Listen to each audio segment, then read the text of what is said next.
Hello. देखिए, police अधिनियम में आपका सेक्शन 15A चल रहा था और यहाँ से भी आपका एक क्वेश्चन निश्चित तौर पे बनता है, मेंस में भी आपका बनता है कि पी, जो पीड़ित व्यक्ति हैं उनको प्रतिकर कैसे दिया जाएगा, यानी कि उनके लिए कंपसेशन का निर्धारण कैसे होगा। तो आपको जो मुख्य बातें बताई गई थी आपका कि जो 15A है वह सेक्शन आपका 15 की पूरक धारा है, यानी कि 15A तक 15A के लिए यह जरूरी है कि पुलिस अधिनियम की धारा 15 के तहत उस एरिया को डिस्टर्ब एरिया यानी कि विक्षुब्ध क्षेत्र या संकटपूर्ण क्षेत्र घोषित किया गया हो, और ऐसी दशा में अगर वहाँ किसी की मृत्यु हो जाती है या घोर उपहत्य होती है या संपत्ति को नुकसान पहुँचता है, तब ऐसा व्यक्ति ऐसे कार्य के 3 माह के अंदर, ये भी याद रखना है कितने माह के अंदर, 3 माह के अंदर आपका डीएम या एसडीएम के यहाँ आवेदन प्रतिकर के लिए दे सकता है। लेकिन प्रावेदन दोनों जगह दिया जा सकता है, लेकिन कंपसेशन का निर्धारण कौन करेंगे? डीएम, यानी कि आपका जिला मजिस्ट्रेट। यही बातें आपका बताई जा रही थी।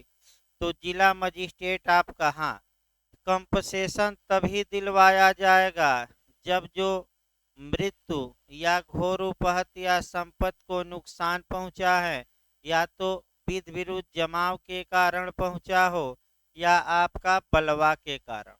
और जो व्यक्ति, ये भी याद रखिए, जो व्यक्ति प्रतिकर की मांग के लिए एप्लीकेशन दिया है उसका उसमें कोई दोष न हो, यानी कि न तो वह विधि विरुद्ध जमाव में शामिल रहा हो और न बलवे में शामिल रहा हो। यहाँ हम आपका इक्विटी का एक सिद्धांत भी बताए थे कि साम्य चाहने वाले को न्यायालय में स्वच्छ हाथों से आना चाहिए, और जो दोषी है, इधर आगे बैठिए भाई, पीछे ना बैठिए आप लोग, आगे आगे बैठिए, आगे बैठिए, इधर खाली है, पीछे ना बैठिए भाई, नए लोग आगे बैठिए। अच्छा बैठिए, वहीं बैठिए, कोई दिक्कत नहीं, जब मित्र हैं तो भाई मित्रता भी तो निभानी है। ये भी समस्या है, सुबह वाले में 5-5 लोग बैठ जाते हैं एक बार मित्रता निभाने के लिए, यानी कि भाई कोई दिक्कत नहीं है, मैंने नए लोग प्रयास करें आगे ही बैठे भाई। नए पुराने लोग भाई ज्यादातर पीछे बैठते हैं, वो आगे बैठ ही नहीं सकते, लाख कहा जाए। तो ऐसी दशा में भाई आपका तो ये बताया गया था, और इक्विटी का एक नियम हमने बताया था कि जो व्यक्ति साम्य की शरण में आ रहा है उसे स्वच्छ हाथों से आना चाहिए, यानी कि उस मामले में उसका कोई दोष न हो। और यहाँ भी उसी नियम को समाहित किया गया है कि अगर वह स्वयं बलवाई था, स्वयं विरुद्ध जमाव में शामिल था, तो उसे कोई कंपसेशन या प्रतिकर नहीं दिया जाएगा, ये हमने बताया था। इसके बाद आपका खंड 3 भी बता दिया था। खंड 3 में है कि राज्य सरकार चाहें तो आपका कह सकते हैं छूट दे सकती हैं। हाँ, कंपसेशन जो निर्धारित होगा, बताया गया किससे वसूला जाएगा, तो वहाँ के निवासियों से ही, और निवासियों से वसूला जाएगा। और ये भी बताया गया कि राज्य सरकार निवासियों के किसी अनुभाग को छूट दे सकती है। लेकिन प्रताप सिंह का केस फिर याद रखिए कि जाति के आधार पर और धर्म के आधार पर राज्य सरकार कोई छूट नहीं दे सकती। इसके बाद आइए खंड 4 देखना है, 4 से हमें शुरू करना है। आपका था पुलिस अधिनियम 1861 की धारा 15A का क्लाज 4 से शुरू करना। देखिए क्लाज 4, जिले के मजिस्ट्रेट द्वारा उपधारा 2 के अधीन की गई प्रत्येक घोषणा या निर्धारण या दिया गया आदेश उस खंड के आयुक्त या राज्य सरकार के पुनरीक्षण, पुनरीक्षण माने निगरानी या रिवीजन इंग्लिश में कहा जाता है, रिवीजन के अध्ययन होगा, अध्ययन होगा। ये भी आपका क्वेश्चन बन सकता है। क्वेश्चन ये बन सकता है आपका, रिवीजन से भी सीआरपीसी में भी एक क्वेश्चन बनता है और बिहार एपीओ में बना भी था। यहाँ भी आपका क्वेश्चन बन सकता है भाई। क्वेश्चन यहाँ ये बन सकता है कि जिला मजिस्ट्रेट ने जो प्रतिकर का निर्धारण किया है उसके विरुद्ध क्या उपचार है, तो दे देगा अपील का, पुनरीक्षण का, निर्देश का, इनमें से कोई नहीं। तो अपील न मारिए, आपका निर्देश भी नहीं मारना है, क्या मारना है, रिवीजन। दूसरा क्वेश्चन जो मॉडल बन सकता है कि जिला मजिस्ट्रेट द्वारा जो ये निर्धारण किया गया है आपका कंपसेशन का, उसकी रिवीजन कहाँ हो सकती है, तो आपका दे देगा आयुक्त यानी कि कमिश्नर के यहाँ, राज्य सरकार के यहाँ, दोनों इनमें से कोई नहीं। तो क्या लिखा है बैरक में, आयुक्त की, राज्य सरकार की, दोनों। तो क्या मार्क कराएंगे अब, दोनों। यहाँ से अच्छा क्वेश्चन बन सकता है, मैं फिर बता दूं। यानी कि अच्छा क्वेश्चन इसलिए बन सकता है कि रिवीजन किसके समक्ष हो सकता है, तो दे देगा आपका स्टेट गवर्नमेंट के यहाँ, कमिश्नर या आयुक्त के समक्ष, दोनों के समक्ष, इनमें से कोई नहीं। तो क्या मार्क कराना है, दोनों। पुनरीक्षण में मुख्य रूप से आपका बताया भी गया था सीआरपीसी में कि वैधता की जांच की जाती है, यानी कि कोई निर्धारण या अवधारण या आदेश दिया गया है तो उसकी वैलिडिटी या वैधता या अधिकारिता की जांच की जाती है। ये सीआरपीसी में डिटेल में हम बताएंगे। लास्ट देखिए भाई पॉइंट, ऐसी किसी छत के लिए जिसके लिए इस धारा के अधीन प्रतिकर अधिनिर्णित हुआ है, सिविल वाद नहीं चलेगा। इसका मतलब ये हुआ कि अगर जिला मजिस्ट्रेट ने व्यथित या पीड़ित को कंपसेशन निर्धारित कर दिया है, डीएम द्वारा कर दिया गया है, तो अब ऐसा व्यक्ति सिविल न्यायालय में जाकर आपका प्रतिकर की अब मांग कर सकता है कि नहीं, नहीं कर सकता, क्योंकि डीएम ने प्रतिकर का निर्धारण कर दिया है। तो अब आप सिविल कोर्ट में जाने के हकदार नहीं। और स्पष्टीकरण कि यहाँ जो है कि जो प्रतिकर वसूला जाएगा और वह वहाँ के निवासियों से वसूला जाएगा आपका विक्षुब्ध क्षेत्र के, तो वहाँ के निवासी कौन होंगे, तो आपका धारा 15 के स्पष्टीकरण में जो निवासी की परिभाषा हम बताए थे, धारा 15A के स्पष्टीकरण में भी स्पष्ट बताया गया है कि निवासी शब्द का वही अर्थ होगा जो ठीक पूर्ववर्ती धारा में दिया गया है। तो ठीक पूर्ववर्ती धारा कौन है, 15। तो 15 में कहाँ निवासी दिया गया है, तो 15 के कहाँ कल बताया गया था, स्पष्टीकरण। तो भाई निवासी 2 बार बताया गया था आपका।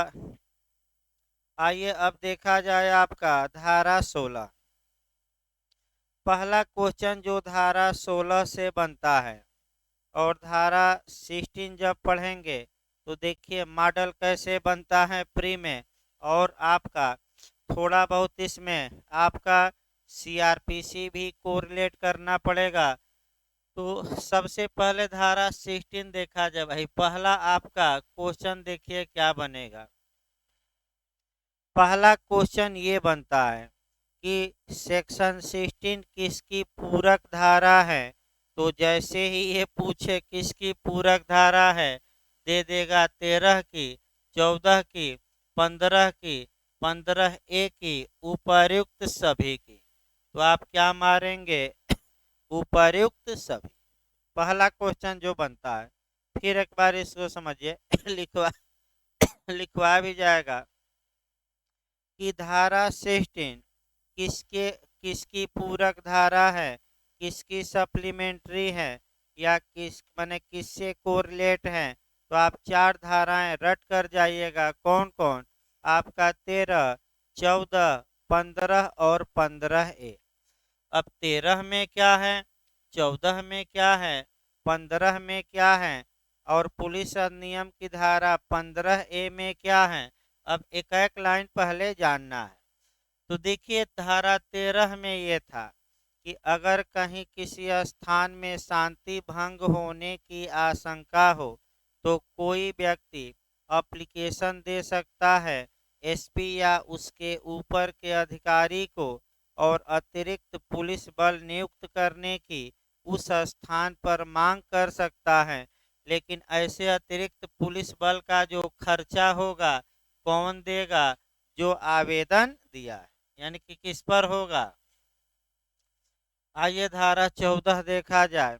रेल है, नहर है, कोई निर्माण है या उद्योग धंधा है और वहाँ के निवासी वहाँ काम करने वाले व्यक्तियों के आचरण से ये लगता है कि यहाँ अतिरिक्त बल की नियुक्ति की जानी चाहिए तो आपका पुलिस महानिदेशक या पुलिस महानिरीक्षक राज्य सरकार की पूर्व अनुमति से यहाँ अतिरिक्त पुलिस बल नियुक्त कर सकता है। और इस अतिरिक्त पुलिस बल का खर्चा कौन देगा? तो जो उस उद्योग धंधा को चला रहा है या निर्माण का क्या है, स्वामी। यानी कि यहाँ अतिरिक्त पुलिस बल आपका कौन खर्चा देगा? तो जो उस आपका उद्योग धंधे का मालिक हो, निदेशक हो या स्वामी हो, यहाँ भी खर्चा। धारा 15 देखिए, धारा 15 ये कहती है कि अगर किसी एरिया को स्टेट गवर्नमेंट ने विक्षुब्ध या संकटपूर्ण क्षेत्र घोषित किया है तो ऐसी दशा में अतिरिक्त पुलिस बल लगाया गया है तो इस अतिरिक्त पुलिस बल का खर्चा वहां के निवासियों से वसूला जा सकता है। यानी कि यहाँ खर्चा कौन देंगे? वहां के निवासी। और धारा 15 है तो कल से ही बताई जा रही है कि धारा 15 के तहत अगर डिस्टर्ब एरिया या संकटपूर्ण क्षेत्र घोषित किया गया था और बलवा या विध विरुद्ध जमाव के कारण किसी व्यक्ति की मृत्यु हो गई है या घोर उपहत्या हो गई है या उसकी संपत्ति को नुकसान पहुंचा है तो वह डीएम या एसडीएम के यहाँ यानी कि जिला मजिस्ट्रेट या उपखंड मजिस्ट्रेट के यहाँ एप्लीकेशन देकर और कंपनसेशन की मांग कर सकता है। यही 15A है। तो ऐसी दशा में डीएम कंपनसेशन का हाँ कितने समय के अंदर कर सकता है? 3 मास के अंदर। पहले कितना यह समय था, ये ज़्यादा पूछा गया है। 1 माह था।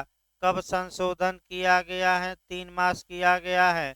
वह सन जरूर याद रखिए, यह नहीं कि 1939। भाई पूछा गया है 1 माह से कितना किया गया? 3 माह। ये कई बार आ चुका है क्वेश्चन, जाकर देखिएगा।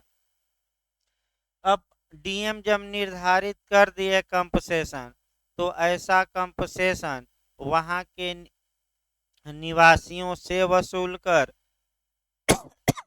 आवेदनकर्ता को दिया जाएगा। यानी कि यहाँ भी प्रतिकर किससे वसूला जाएगा? वहां के निवासियों से। अब ये है कि जो ये खर्चा या जो ये प्रतिकर वसूलना है, उद्गृहित करना है, अब धारा 16 केवल और केवल उसका प्रोसीजर बताएगी कि जो ये खर्चा है यानी कि 13 और 14 में जो खर्चा है और 15 और 15A में जो कंपनसेशन है ये कैसे वसूला जाएगा, यानी कि क्या प्रक्रिया वसूलने की अपनाई जाएगी। तो बस एक लाइन याद रखिए, जिस प्रकार फाइन यानी कि जुर्माना की वसूली होती है उसी प्रकार ये खर्चे और प्रतिकर वसूले जाएंगे। अब बैरक की भाषा देखिए तब सही रहेगा भाई। देखिए बैरक की भाषा,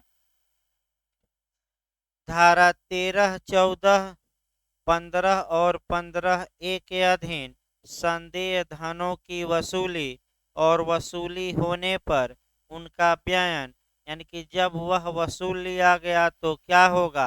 तो भाई आपका 13 में है तो राज्य सरकार को पैसा जाएगा, 14 में है तब भी राज्य सरकार को,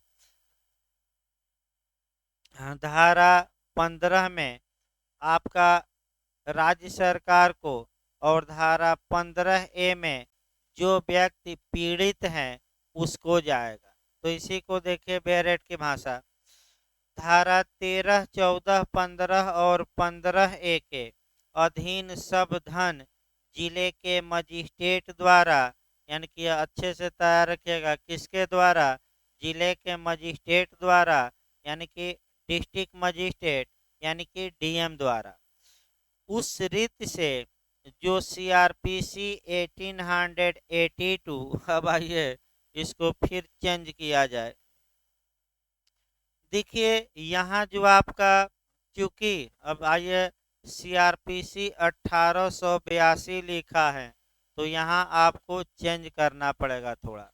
फिर एक बार देखिए, धारा 13 में जो खर्चा है 14 में है, और 15 और 15A में जो कंपसेशन वसूलना है, पहला क्वेश्चन कि वह किसके माध्यम से वसूला जाएगा, तो जिला मजिस्ट्रेट के यानी कि डीएम के। और वह खर्चा किस रीत से वसूला जाएगा, तो जो बेयर एक्ट की भाषा है वह ये कह रही है कि सीआरपीसी 1882 की धारा 386 और 87 द्वारा जो जुर्माना वसूली करने के लिए उपबंध हैं या किसी सक्षम न्यायालय में वाद दायर करके वसूला जा सकेगा। तो दूसरा क्वेश्चन यहाँ ये बना अच्छे से कि जो ये खर्चा और कंपसेशन है ये किस तरीके से वसूला जा सकता है, तो आप कितना तरीका बताएंगे, दो। पहला तरीका क्या है कि जिस प्रकार क्या वसूला जाता है, जुर्माना, और दूसरा तरीका क्या है कि सिविल न्यायालय में कैसा वाद दायर किया जाए, सिविल सूट, यानी कि सिविल वाद दायर किया जाए और मुकदमा चलाया जाए और आपका जुर्माना वसूला जाए। तो बताइए किसमें ज़्यादा समय लगेगा, किसमें कम। तो भाई बताइए, डीएम वसूलने जुर्माना की तरह तो कम समय, और सिविल वाद चलेगा तो क्या लगेगा, लंबा समय। तो कितने तरीके हैं खर्चा और प्रतिकर वसूलने के, कौन कौन तरीका रटिए। किसके माध्यम से वसूला जाएगा, डीएम, आपका डीएम के माध्यम से। कितने तरीके हैं, दो। अब आपको थोड़ा बहुत देखिए कहाँ जाना है, इतिहास थोड़ा बताना पड़ेगा।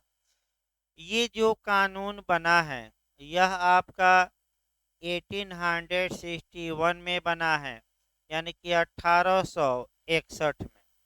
और जो सबसे पहले पूरे भारत के लिए सीआरपीसी बनाई गई वह 1882 में बनाई गई। फिर उस सीआरपीसी को निरस्त किया गया, रिपील किया गया, और 1898 ईस्वी में यानी कि 1898 में दूसरी बार सीआरपीसी बनी। फिर उसको रिपील या समाप्त किया गया और लिखवा गया है अभी शनिवार को ये।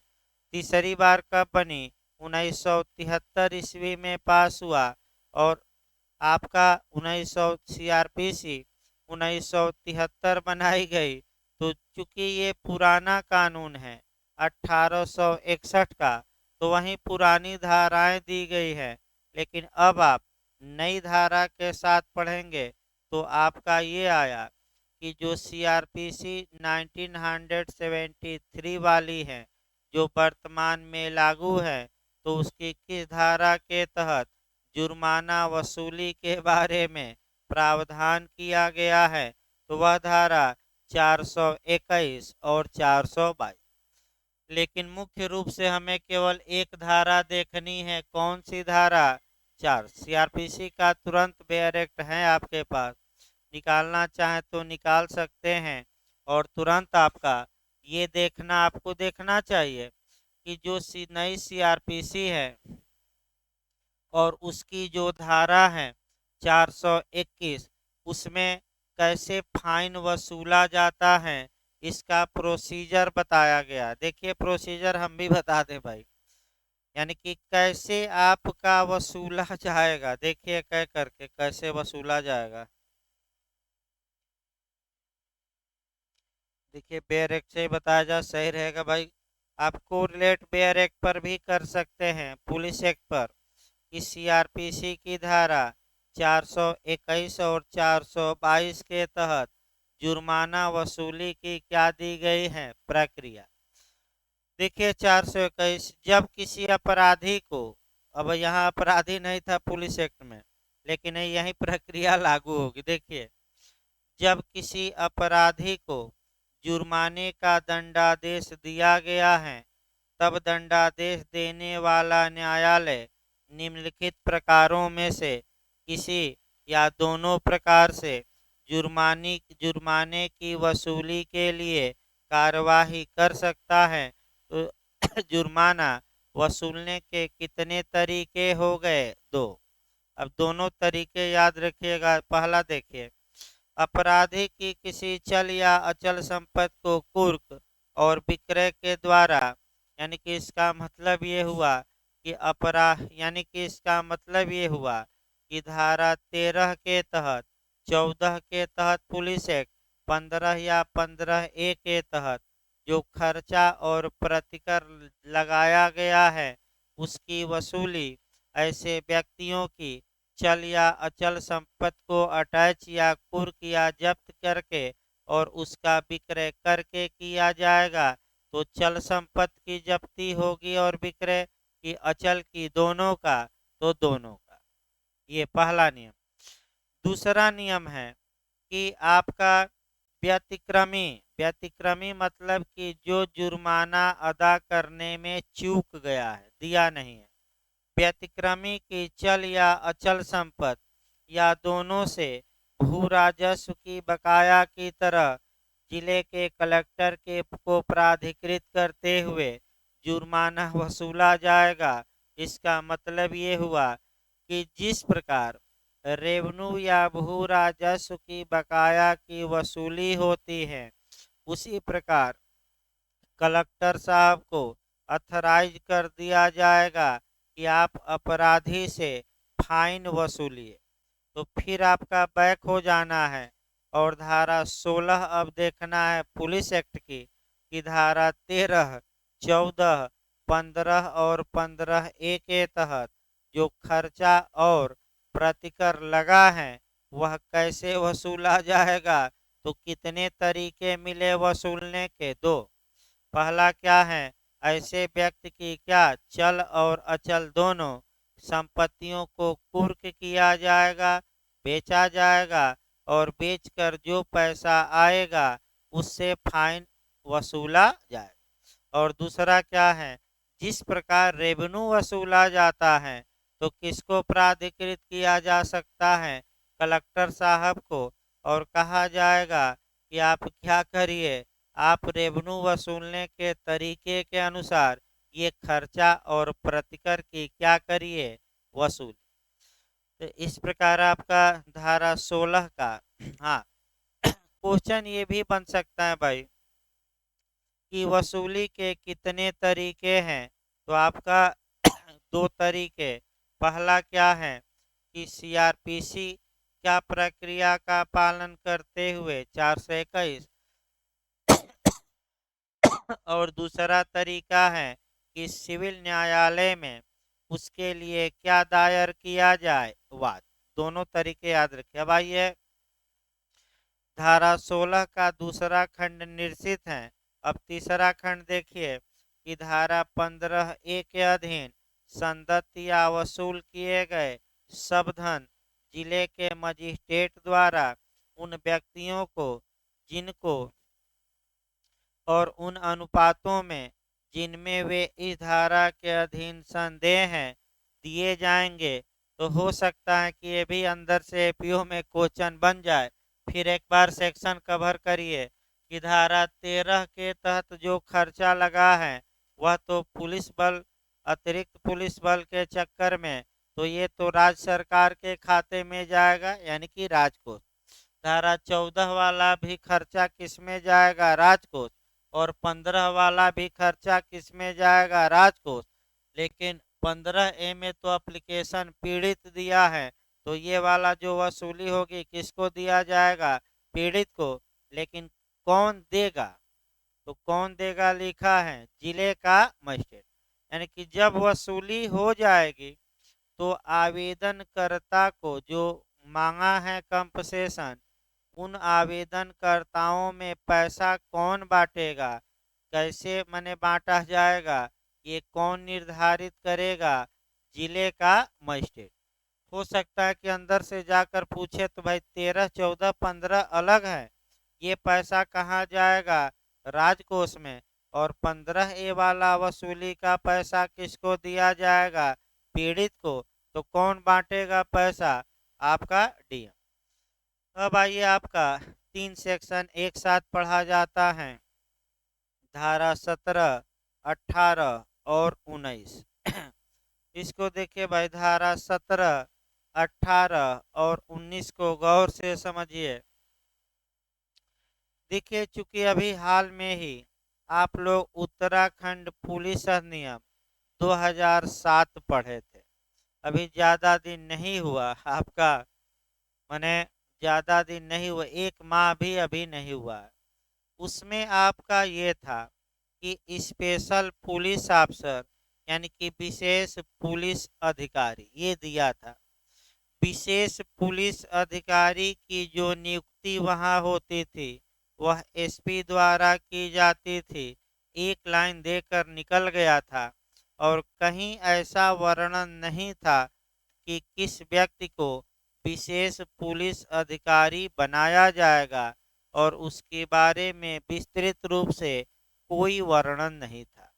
लेकिन जो पुराना कानून है, ये मेंस में भी आ चुका है भाई, कि विशेष पुलिस अधिकारी की नियुक्ति कैसे की जाती है, उसके आपका कर्तव्यों का उल्लेख करिए। तो विशेष धारा रट कर जाना है, प्री के लिए भी मेंस के लिए भी। तो विशेष पुलिस अधिकारी की नियुक्ति और कार्य की इत्यादि के बारे में प्रावधान 3 सेक्शनों में है। एक सेक्शन आपका 17 है और एक 18 और तीसरा कौन है? 19। 3 सेक्शन याद करके जाइएगा। कौन कौन? 17, 18 और 19 में स्पेशल पुलिस अफसर के बारे में प्रावधान किया गया है। तो आइए, स्पेशल पुलिस अफसर पहले कोरिलेट कुछ कर दिया जाए, उसके बाद आपका सेक्शन एक एक शब्द बताया जाए।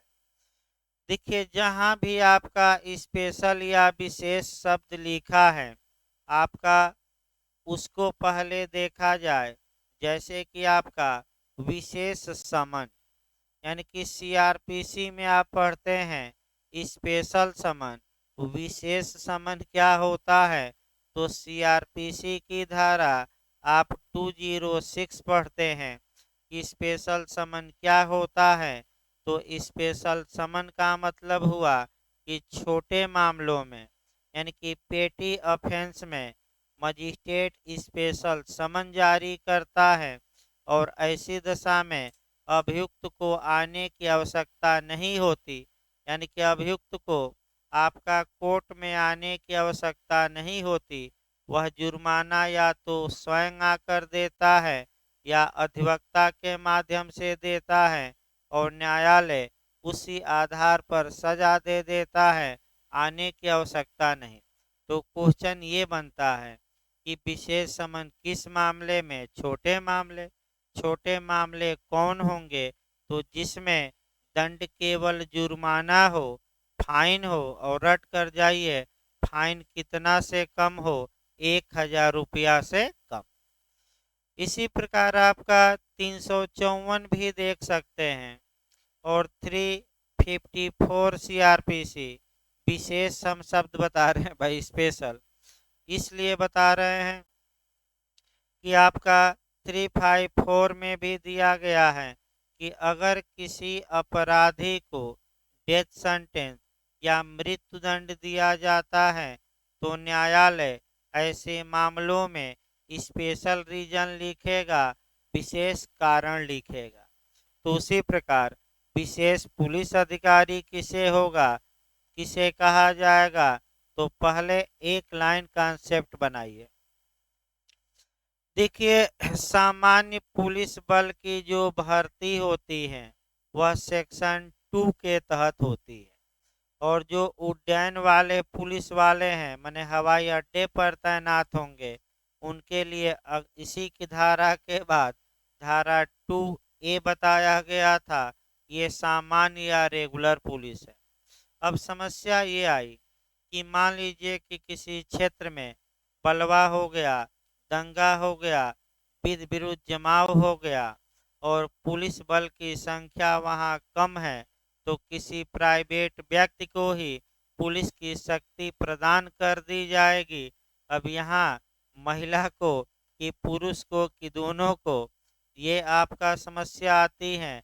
और ऐसी दशा में यानी कि कुल मिलाकर एक लाइन ये आया कि जहां दंगा बलवा इत्यादि हो और पुलिस की संख्या ज़्यादा न हो और तत्काल पुलिस बल की आवश्यकता हो, तो किसी आम आदमी को ही पुलिस की शक्ति प्रदान कर दी जाती है।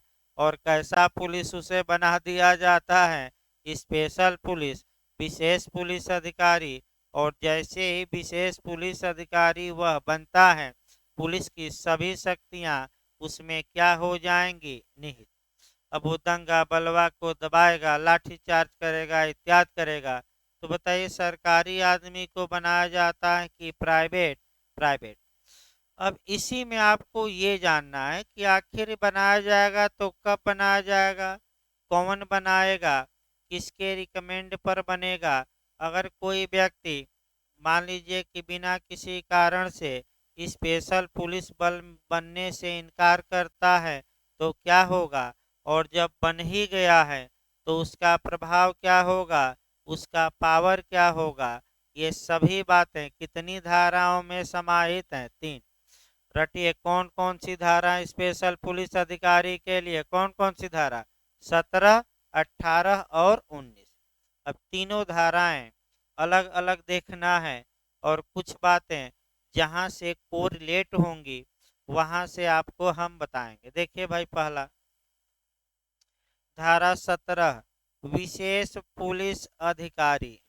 देखिए, अब जब यह प्रतीत हो कि, प्रतीत हो कल से ही बताया जा रहा है, प्रतीत हो मैंने महसूस हो, जब ये लगे, लगे जैसे होता है ना कि जैसे कि कल भी उदाहरण बताया गया आपका, मैंने विवाह कटुआ बाबा का, और कल उदाहरण बताकर आपको बताया गया कि जब दूल्हे को ये प्रतीत हो गया कि अब ये बाबा आ गए हैं और ये विवाह काट देंगे, तो इसी को महसूस हो गया। तो दूल्हे के घर वालों ने कहा कि बाबा का पैर पकड़ लो और बाबा प्रसन्न हो जाएंगे और तुम्हारा विवाह हो के रहेगा। तो दूल्हे ने क्या किया, पैर पकड़ लिया, और बाबा के तो दिमाग में कुछ और घूम रहा था। तो बाबा ने आशीर्वाद दिया कि तुम्हारा जीवन सफल हो, और एक और आशीर्वाद दे दिया कि जो रोज रोज तुम्हें मिर्गी आती हैं, विवाह के बाद वह मिर्गी क्या हो जाए। यानी कि अब जान गए लड़की वाले ये तो मिर्गी वाला लड़का है, तो अब विवाह होगा कि टूट जाएगा, वैसे ही तोड़ दिए बाबा। तो ये लेकिन में आपका आता है। तो उसी प्रकार आपका जब यह प्रतीत हो, यानी कि जब यह महसूस हो, क्या महसूस हो रहा है कि कोई विधि विरुद्ध जमाव या बलवा या शांति भंग हुई है। अब 3 शब्दों को आपको देखना है। पहला आपका आया, कोई विधि विरुद्ध जमाव हुआ है, यानी कि अनलॉफुल असेंबली हुई है, अवैध सभा हुई है। तो कल आपको डिटेल में हम बताए थे, फिर हम बता रहे हैं कि अनलॉफुल असेंबली आईपीसी की किस धारा में परिभाषित है, 141। फिर हम एक बार बता रहे हैं, वैसे कल ही अभी इसको डिटेल में हम बताए थे, लेकिन चूंकि जितनी बार आए उतनी बार उसको डिटेल में पढ़िए, इसमें कोई शक नहीं है। और भाई न आए तो एक बार इशारा करिए, दोबारा हम बताएंगे, ये नहीं कि आपका नहीं बताएंगे। अगर किसी को हमारी बात न समझ में आ रही हो तो हल्का सा इशारा करे, उसको दोबारा तिबारा चौथी बार, यानी कि आपका नाराज नहीं होना है। जब तक मोदी जी के स्टाइल में जब तक दवाई नहीं तब तक ढिलाई नहीं, तो यहाँ भी सिद्धांत है, जब तक कि दिमाग में बातें न बैठ जाए तब तक हम बताते रहेंगे। एक बार इशारा आप करिए, और न इशारा करेंगे तो आगे तो हम बढ़ेंगे ही। ये मानकर चला जाएगा कि सबको क्या होता है, आ गया भले ना आया हो। यानी कि जैसे कि कोई कानून पास हो गया, उसका नोटिफिकेशन हो गया और लागू हो गया, तो भले आप एक अक्षर न जानते हो, भले अंगूठा टेक हो, लेकिन ये मानकर चला जाता है कि आप सभी कानूनों को जानते हैं, क्योंकि विधि की भूल क्षम्य, और आईपीसी की धारा 76 और 79। तो उसी प्रकार आगे बढ़ा जाए, 141 में अनलॉफुल असेंबली हो गई है। तो अनलॉफुल असेंबली का मतलब ये हुआ कि जब कम से कम 5 व्यक्ति 5 सामान्य उद्देश्यों में से, यानी कि 5 कॉमन ऑब्जेक्ट में से किसी एक या एक से अधिक के लिए एक जगह एकत्र हुए हों, तो उनके एकत्रीकरण को, उनकी सभा को अवैध सभा या विधि विरुद्ध जमाव कहेंगे। तो जब यह महसूस हो गया कि 141 वाला अब क्या हो गया है, विधि विरुद्ध जमाव, या जब ये महसूस हो गया कि बलवा हो गया है, राइट हो गई है, तो बलवा भी कल बताया गया, अभी बिहार में पूछा भी गया था एपीओ में, बलवे की परिभाषा आईपीसी की किस धारा में, 146। तो बस ध्यान समझिए, जब ये 141 वाले जो 5 या 5 से अधिक व्यक्ति जुटे हैं, 141 में जो 5 सामान्य उद्देश्य हैं, उनको एक या एक से अधिक को अग्रसर करने में, यानी कि आगे बढ़ाने में बल या हिंसा का प्रयोग करते हैं, तो हम उसे क्या कहते हैं, बलवा। यानी कि 5 या 5 से अधिक व्यक्ति जुट गए और 141 वाले हैं तो विधि विरुद्ध जमाव, और जैसे ही ये हंगामा करना शुरू किए, यानी कि आपका बल या हिंसा करना शुरू कर देते हैं, तो ये विधि विरुद्ध जमाव से कन्वर्ट हो जाएगा किस में, बलवा। कौन सी धारा, 146। तो बलवा हो गया है, ये प्रतीत होता। अगला देखिए, या शांति भंग हुई है, यानी कि किसी एरिया में जो पीस थी, शांति थी, वह क्या हो गई है, डिस्टर्ब, या युक्त युक्त रूप से होने की आशंका है। इसका मतलब ये हुआ कि अभी आपका माने विधि विरुद्ध जमाव, बलवा या शांति भंग तो नहीं हुई है, लेकिन ये उचित या उचित आशंका है कि ये हो जाएगा, यानी कि बलवा हो जाएगा, अब शांति भंग हो जाएगी। तो यानी कि दोनों मामले, या तो ये हो गया है या होने की क्या है अभी, संभावना। अगला शब्द देखिए, और शांति के परिरक्षण के लिए सामान्यतः नियोजित पुलिस बल उस स्थान में जहां ऐसा विधि विरुद्ध जमाव या बलवा या शांति भंग हुई है या होने की आशंका है, शांति के परिरक्षण के लिए और निवासियों के संरक्षण और संपत्ति की सुरक्षा के लिए पर्याप्त नहीं है। यानी कि जिस स्थान पर आपका ये सब काम हो रहे हैं, वहाँ पुलिस बल की संख्या कम है कि ज़्यादा, कम है, और कम इतनी कम है कि आपका शांति बनाए रखने के लिए, आपका यानी कि विधि विरुद्ध जमाव को रोकने के लिए, बलवे को रोकने के लिए या संपत्ति की सुरक्षा के लिए जो वहाँ पुलिस बल तैनात हैं, वह पर्याप्त हैं कि अपर्याप्त हैं, बताइए तो। कम है कि ज़्यादा, कम। ज़्यादा रहेगा तो क्या हो सकता है भाई, किसी को बनाने की, अपर्याप्त है। अगला देखिए, तब निरीक्षक की पंक्ति से अनिम्न पंक्ति के किसी पुलिस अधिकारी के लिए यह विधिपूर्ण होगा कि वह निकटतम मजिस्ट्रेट से यह आवेदन करे कि आसपास के इतने निवासी जितने पुलिस अधिकारी अपेक्षा करे ऐसे समय के लिए और ऐसी सीमाओं के अंदर जैसा वह आवश्यक समझे विशेष पुलिस अधिकारी के रूप में कार्य करने के लिए नियुक्त कर दिए जाएं और जिस मजिस्ट्रेट से ऐसा आवेदन किया जाता है वह जब तक कि इसके प्रतिकूल कारण दिखाई न पड़े आवेदन का अनुवर्तन करेगा, यानी कि आवेदन के अनुसार उस व्यक्ति को क्या करेगा, पुलिस बल बना दिया जाएगा कि नहीं बना दिया जाएगा, बना दिया जाएगा।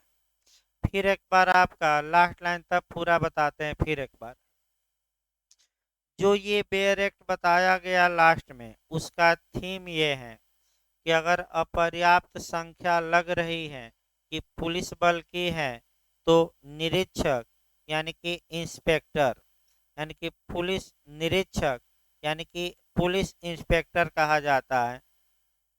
जो पुलिस इंस्पेक्टर हैं वह कार्यपालक मजिस्ट्रेट को मैंने एक लिस्ट भेजेगा कि यहाँ के जो आसपास के या यहाँ के जो निवासी हैं उनमें से इतने लोगों को विशेष पुलिस अधिकारी बना दिया जाए और जब तक कि कोई विपरीत बात दिखाई न दे ऐसा कार्यपालक मजिस्ट्रेट ऐसे लोगों को विशेष पुलिस अधिकारी क्या करेगा, बना देगा। तो बताइए विशेष पुलिस अधिकारी किसको बनाया जा रहा है, आम आदमी को कि सरकारी आदमी को? आम आदमी को, उस एरिया या आसपास के एरिया के किसको, निवासियों को, माने प्राइवेट व्यक्ति को। क्यों? अब पूरा आपका धारा 17 का अब पूरा एक बार देखिए, यानी कि समरी देखा जाए। समरी क्या है? जब यह प्रतीत होता है कि वेद विरुद्ध जमाव या बलवा या शांति भंग हुई है या शांति भंग की आशंका है और ऐसी दशा में संपत्ति या व्यक्तियों की सुरक्षा के लिए उस स्थान पर पुलिस बल पर्याप्त संख्या में नहीं है तो निरीक्षक यानी कि पुलिस निरीक्षक या उसके ऊपर का पुलिस अधिकारी कार्यपालक मजिस्ट्रेट से आवेदन कर सकेगा कि इस क्षेत्र या पास के क्षेत्र के निवासियों में से इतने व्यक्तियों को जो पुलिस इतने व्यक्तियों को विशेष पुलिस अधिकारी बनाया जाए और ऐसी दशा में जब तक कि कोई विपरीत कारण दिखाई न दे आपका मजिस्ट्रेट यानी कि कार्यपालक मजिस्ट्रेट ऐसे व्यक्तियों को क्या बना देंगे, स्पेशल पुलिस अफसर। ये जो बेयर एक्ट की भाषा और सार उसका बताया गया तो आप सार मुख्य रूप से समझिए। तो यहाँ 3-4 प्री का भी क्वेश्चन निकला कि किसको बनाया जाता है तो वहाँ के या आसपास के निवासियों को कौन रिकमेंड करता है तो इंस्पेक्टर या उसके ऊपर के पुलिस अधिकारी किसको रिकमेंड करेगा, मजिस्ट्रेट को। तो कौन नियुक्ति करेगा स्पेशल पुलिस बल में, मजिस्ट्रेट। किसको भेजा गया है कि इनको बनाइए, कार्यपालक मजिस्ट्रेट। अब आइए धारा 18 विशेष पुलिस अधिकारियों की शक्तियां या पावर क्या होगा तो इस प्रकार नियुक्त प्रत्येक पुलिस अधिकारी की शक्तियां विशेषाधिकार और परित्राण, परित्राण न है तो लिखिए छूट, परित्राण, मुक्ति, छूट।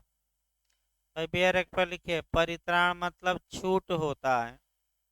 परित्राण पुलिस के सामान्य अधिकारी के समान होंगे और वह पुलिस के सामान्य अधिकारी के समान वैसे ही कर्तव्यों का पालन करने के दायित्वाधीन होगा और वैसे ही शास्तियों और वैसे ही अधिकारियों के अधीनस्थ होगा।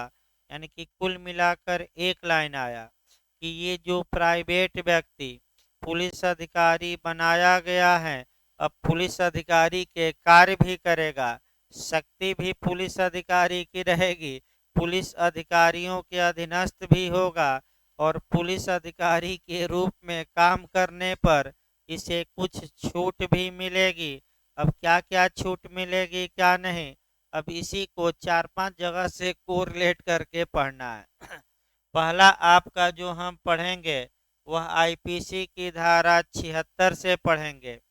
जो दूसरा हम पढ़ेंगे आपका 129 से भी पढ़ा जा सकता है, सीआरपीसी की धारा 129। फिर आपका 132 से पढ़ सकते हैं, 197 से पढ़ सकते हैं। मैंने 3-4 धारा कम से कम उदाहरण बताया जाए।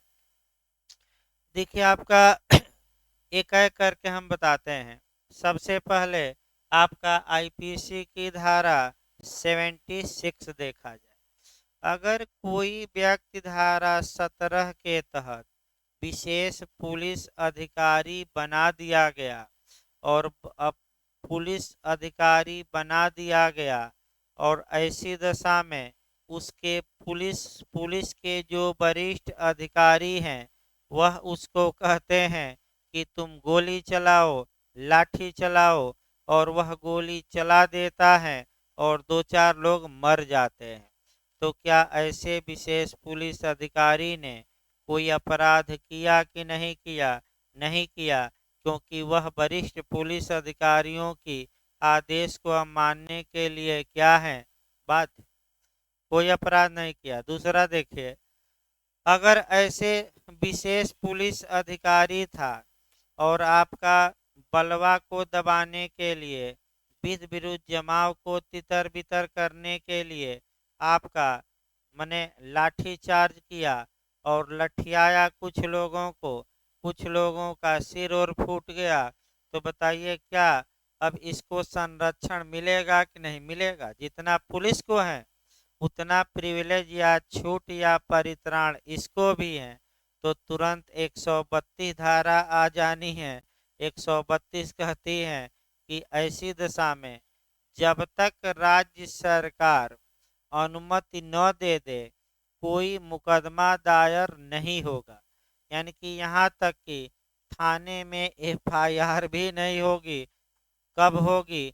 जब स्टेट गवर्नमेंट क्या दे दे, अनुमति। अब 197 देखिए, अगर विशेष पुलिस अधिकारी ने बल का प्रयोग किया है और ऐसा कोई अपराध कर दिया उसी दौरान, तो ऐसी दशा में उसके खिलाफ मजिस्ट्रेट द्वारा सीआरपीसी की धारा 190 में संज्ञान तभी लिया जाएगा जब 197 के तहत राज्य सरकार संज्ञान के लिए अनुमति प्रदान कर दे, अन्यथा संज्ञान पर ही मामला क्या रहेगा, रुका रहेगा। इतनी 3-4 धाराएं बताने का मतलब एक लाइन में ये हुआ, मुख्य रूप से कहिए कि जो कार्य अब पुलिस के होंगे वही कार्य अब इस विशेष पुलिस अधिकारी के होंगे। जो शक्तियां पुलिस को, वो शक्तियां इसको भी, जो छूट या विशेषाधिकार पुलिस को मिलते हैं वे छूट या विशेषाधिकार इसको भी मिलेंगे। और पुलिस वाले जिन अधिकारियों के अधीन हैं, अब ऐसा व्यक्ति भी उन अधिकारियों के क्या होगा, अधीन। ये हम नहीं बता रहे हैं, कौन सा सेक्शन बता रहा है, 18। तो 17 में विशेष पुलिस अधिकारी की नियुक्ति और 18 में आपका हो गया इनकी शक्तियां और कार्य और विशेषाधिकार। अब 19 आइए, यानी कि आपका देखिए आनाकानी किया जाता है। जैसे कि आपका मान लीजिए कि आपके पिताजी कह रहे हैं कि फिर एक कहानी बताया जाए, तब आपका 19 बताया जाए। 1-2 लोगों के घर से फोन आ जाता है, माने हम भी थोड़ा सकते में आ जाते हैं भाई। 1-2 लोग पढ़ते हैं, उनके घर से फोन आ जाता है कि बबुआ हमारा फीस जमा किया कि नहीं। तो भाई बबुआ को हम क्या जानते हैं, बुआ को ये थोड़े हैं। अब ये है कि भाई बबुआ का नाम क्या है, तो नाम बताते हैं लोग, मोबाइल नंबर, और भाई आपका पूछते हैं तो अब बबुआ को सर्च किया जाता है, भाई कौन लड़का है या कौन लड़की है जिसके घर से फोन आ गया। वैसे जल्दी आता नहीं है, लेकिन आपका कुछ मामले ऐसे हैं जहां घर से भी इंक्वायरी आ जाती है। यानी कि इसका मतलब ये हुआ कि बबुआ या बुआ पर पिताजी माताजी को विश्वास नहीं है, तभी फोन आ रहा है। ये मान के चलिए, अगर अपने लड़के या लड़की पर विश्वास होता कि ले जा रहा है पैसा तो सर की फीस जमा करेगा और पढ़ रहा होगा, तो ऐसी दशा में वह फोन निश्चित नहीं करते। भले पढ़ाई के बारे में पूछते, वो अलग बात है, लेकिन फीस के बारे में तो नहीं पूछते। लेकिन दो चार आपका हो सकता है कि अविश्वास हो कि कहीं उड़ा न दे, कहीं मोबाइल न खरीद ले, कहीं जैकेट वॉकेट न खरीद ले ठंडी में और पढ़े ना। तो ये भी होता है भाई।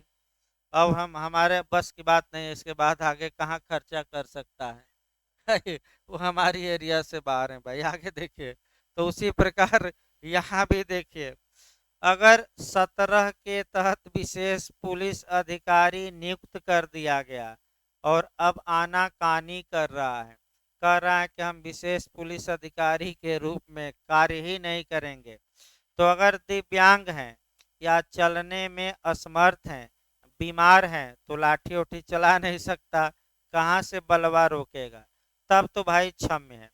यानी कि अगर बिना किसी कारण से वह विशेष पुलिस अधिकारी बनने से इनकार करता है, तो वह सजा का हकदार होगा। और आपका सजा का हकदार होगा और किस धारा में होगा? 19 में।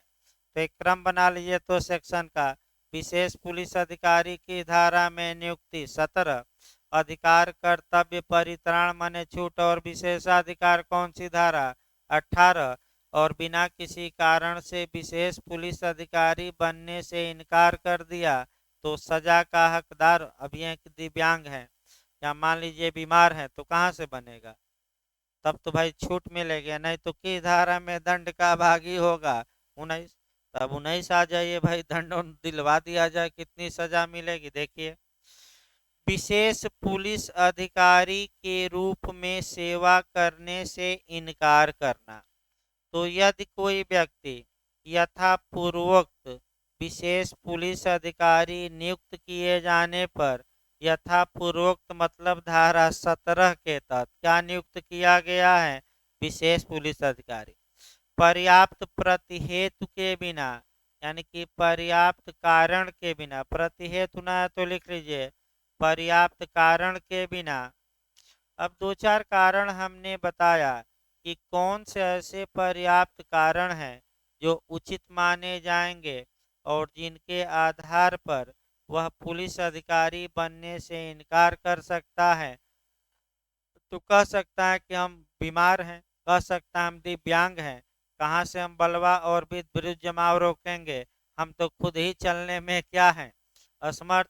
हल्ला कराना हो तो बोलिए यहीं से क्या करें, चिल्लाएं कि तितर बितर हो जाओ, तितर बितर, और मैं लाठी उठी तो चला नहीं सकता, तो कहाँ से मचाऊं? तो ये पर्याप्त कारण होगा कि नहीं? इनकारी का होगा, इसमें कोई शक नहीं। आगे देखिए, पर्याप्त प्रतिहेत के बिना ऐसी सेवा करने में या ऐसी विधिपूर्ण आज्ञा या निर्देश का, यानी कि पुलिस वाले अधिकारी कहा कि चलाओ लाठी, और बिना किसी कारण से लाठी चलाने से क्या कर दिया?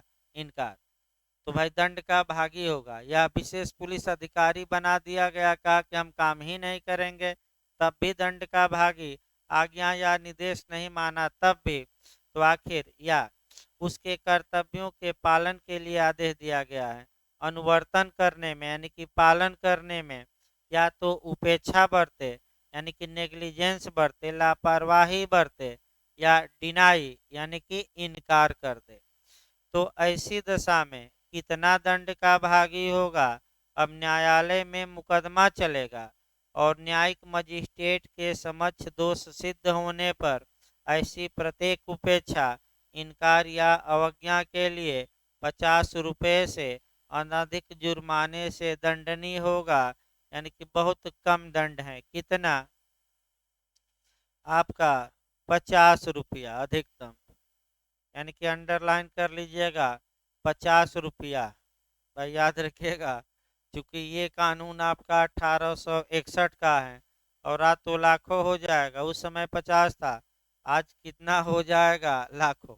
लेकिन कई कई जगह जुर्माना बढ़ाया नहीं गया, वही पुराना अंग्रेजों वाला चल रहा है। इसके बाद आइए देखा जाए धारा 20, पुलिस अधिकारियों द्वारा प्रयोग किया जाने वाला प्राधिकार। तो इस सेक्शन को आपका यानी कि पुलिस अधिकारी किन प्राधिकारों की किन शक्तियों का प्रयोग करेंगे, तो ये जब पुलिस अधिकारी की शक्तियां एक जगह हम कल एकत्र करवाएंगे तब वहां बताएंगे। देखिए आपका हल्का सा यहाँ हम बता रहे हैं केवल, क्योंकि इसको डिटेल में लिख आपका पढ़ाना पड़ेगा।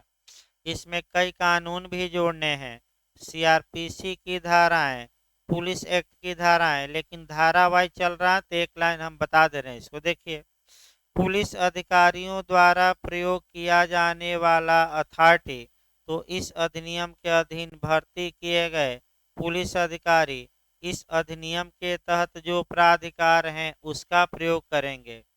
दंड प्रक्रिया को विनियमित करने के लिए जो कानून बना है उसका प्रयोग, यानी कि जो अधिकार पुलिस एक्ट में है उसका प्रयोग, जो अधिकार उन्हें कहाँ दिया गया है, सीआरपीसी में, उसका प्रयोग, और जो अधिकार उन्हें अन्य कानूनों में दिया गया है उसका प्रयोग। तो वहीं अन्य कानूनों में जो राइट दिए गए हैं, अथॉरिटी दिए गए हैं, तो तमाम कानून है, अब एक कानून नहीं है। बाय लिस्ट बताना भी मुश्किल है, लेकिन जब डिटेल में हम बताएंगे तो कम से कम 10-12 कानून, जैसे SC/ST एक्ट हो गया, आपका कह सकते हैं पास्को एक्ट हो गया, जुनाइल जस्टिस एक्ट हो गया, आपका तमाम कानून है जहाँ की आपका माने पर्यावरण संरक्षण हो गया, यानी कि तमाम ऐसे छोटे छोटे स्पेशल और लोकल लॉ दिए गए हैं जहाँ की पुलिस को पावर दिया गया है। तो भाई आपका पुलिस अधिनियम में जो पावर है वह यूज करे, सीआरपीसी में जो पावर है वह यूज करेगा, और जो स्पेशल लॉ या लोकल लॉ बनाकर पुलिस वालों को जो शक्तियां दी गई हैं उनका भी प्रयोग कौन करेंगे, पुलिस अधिकारी। अब कौन कौन से कानून है, तो लिस्ट तो भाई सैकड़ों हैं, ऊपर चली जाएगी, अब उतना बताना संभव नहीं है। लेकिन तमाम कानून है, आयुध अधिनियम से लेकर आपका तमाम कानून है जहाँ की पुलिस को आपका क्या दिया गया है, पावर, यानी कि पावर बहुत ज़्यादा है, यूज करने लगे पुलिस तो आपका बहुत खतरा है, इसमें कोई शक नहीं है। इसके बाद आइए ग्राम पुलिस अधिकारी भूमिका कम से कम बांध दिया जाए। ग्राम पुलिस अधिकारी या ग्राम चौकीदार, एक क्वेश्चन आपका यहाँ से पूरा चांस रहता है बनने का कि ग्राम चौकीदार या ग्राम पुलिस अधिकारी के बारे में किस सेक्शन में प्रावधान किया गया है, तो आपका जवाब रहेगा आपका 21 में, और इसी के साथ जो आपको पढ़ना है 47, यानी कि आपका दो सेक्शन एक साथ पढ़ा जाता है। एक तो आपका 21 पढ़ना है, 21 धारा, इसी के साथ कौन सी धारा, 47। देखिए इसकी भूमिका बांधे, क्योंकि बहुत भाई लंबा नहीं खींचा जा सकता, ये भी है आपका, मैंने पुलिस एक्ट इतना लंबा भी रोज न खींच दिया जाए कि भाई कम से कम 5-6 धाराएं ही पर्याप्त है, ताकि आपका मैंने समझ में भी आए, क्योंकि आज ज़्यादा चल गया, इसमें कोई शक नहीं है। तो आपका एक भूमिका बांध दिया जाए, और धारा 21 से कल पढ़ाया जाएगा, और ग्राम चौकीदार जब पढ़ाया जाएगा तो उसी समय पैरा भी सब पढ़ा देंगे, जो ग्राम चौकीदार। देखिए उत्तराखंड पुलिस अधिनियम आप लोग पढ़े थे, और उत्तराखंड पुलिस अधिनियम में जो ये ग्राम चौकीदार था उसका नाम चेंज किया गया था, और आपका विलेज गार्ड या ग्राम रक्षक था। और आपने देखा था कि ग्राम रक्षक की नियुक्ति एसपी द्वारा की जाती थी, यानी कि पुलिस अधीक्षक द्वारा जो नया कानून बना। चूंकि ये जो कानून हम पढ़ा रहे हैं ये अंग्रेज बनाकर चले गए 1861 में, और वहीं पुराना कानून उत्तर प्रदेश में लागू है, तो इसलिए ये कानून पढ़ना मजबूरी है। उत्तराखंड नया बना लिया तो उसमें कई धाराएं ग्राम रक्षक के बारे में है, तो यहाँ ग्राम चौकीदार के बारे में प्रावधान है। ग्राम चौकीदार का मुख्य कार्य है कि गांव में चौकी पहरा देना, यानी कि डंडा बजाते रहे और जागते रहो क्या करे, चिल्लाते रहे, ताकि गांव में चोरी और अन्य अपराध न हो। आपका गांव में पुलिस जाए तो उनको रास्ता दिखाए कि अपराधियों का कहाँ स्थान है। गांव में कोई अपराध होता है तो इसकी सूचना वह थाने को दे, थाने से संपर्क बनाए रखे।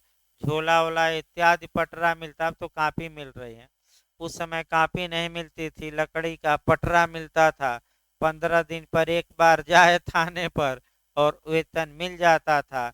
लेकिन जो मुख्य रूप से, हाँ, मुखिया की रिपोर्ट भी ले जाता था, यानी कि मुखिया मतलब कि जो ग्राम प्रधान है उनकी रिपोर्ट भी कौन ले जाता था, आपका ग्राम चौकीदार। किसके पास? थानेदार, कि मुखिया साहब ये लिख कर भेजे हैं।